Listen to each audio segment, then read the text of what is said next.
Mbonile Vasele has been described as a selfless and dedicated servant of those he was protecting. The 52-year-old bodyguard was gunned down last week outside the home of the University of Fort Hare's Vice-Chancellor, Professor Sakhele Buhlungu.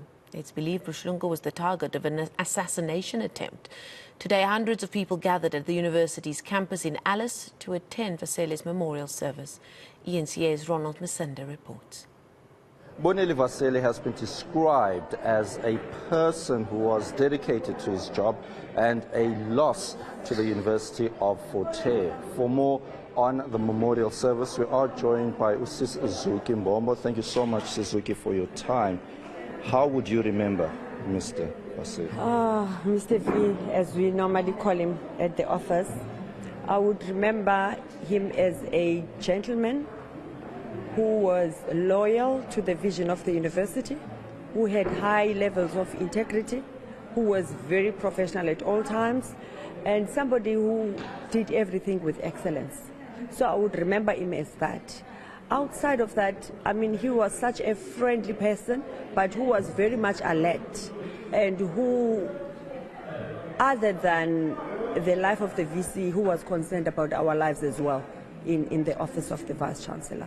That's how I would remember him. There have been several shooting incidents that have taken place. Yes. You yourself, you have your own story to tell. Oh, yes. I have my own story to tell.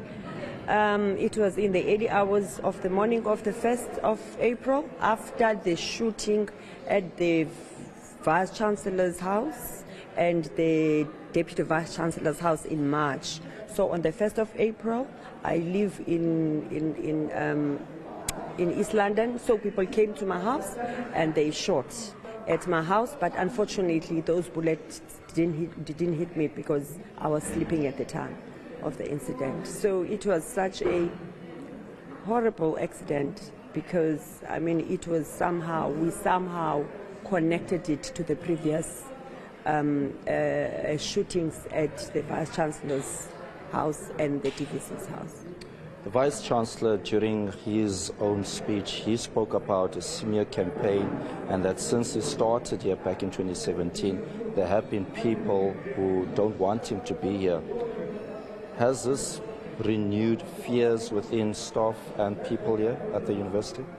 I wouldn't say much about the entire university, but I would say more about myself because I work closely with him. And at the time of those smear campaigns, when they started, I was not here. I started here only in 2019, and I started here, and already there were, like, he already had a bodyguard at the time. And after inquiring and just having our conversations with him and trying to, you know, when somebody is trying to acclimatize itself with a new environment, he had to mention to me that these are some of the things that happened. But the smear campaigns, they continued. Even in 2019, as he had correctly mentioned at the memorial service, my name was found to be somewhere in the smear campaigns, people making up stories about us, and sometimes one story is different, the next time is a different story, and whoever that started the smear campaign, they made sure that it reached everybody from the president downwards. So I'm sure we are so famous somewhere because everybody knows our names. A very last question.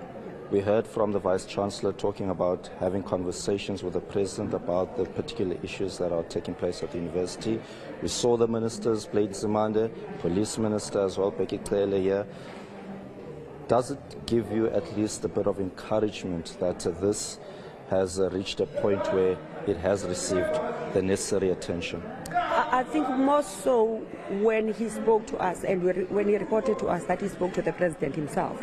And after that, those three ministers came down, especially Minister Becky Cele, because he's the Minister of Police. We somehow felt that, you know, we are kind of listened to and something is going to be done after all the shootings and everything that has happened here, especially with Mr. Vasele being gone.